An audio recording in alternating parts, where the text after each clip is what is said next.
novità emersa dall'ASCO-GU in campo carcinoma prostatico?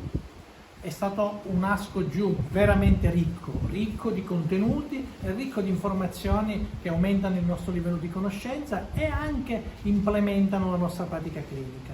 Primo argomento, gli inibitori di PARP, o meglio, la presenza di una mutazione genetica, quella di BRCA1-2 o di mutazioni minori, che sono importanti dal punto di vista prognostico, che devono essere eseguite in tutti i pazienti che hanno una malattia metastatica e che comportano una possibilità terapeutica in più. La presenza di una mutazione di BRCA1-2 ci dice l'inibitore di PARP. Abbiamo degli studi randomizzati di fase 3 che avvallano la monoterapia con l'Olaparib piuttosto che la combinazione tra un altro ormone quale l'abiraterone o l'enzalutamide in combinazione con l'Olaparib, il Niraparib o rispettivamente il Talazoparib. Abbiamo anche evidenze che l'inibitore di PARP da solo funziona bene. Questo vale per l'Olaparib e vale anche per il Rucaparib.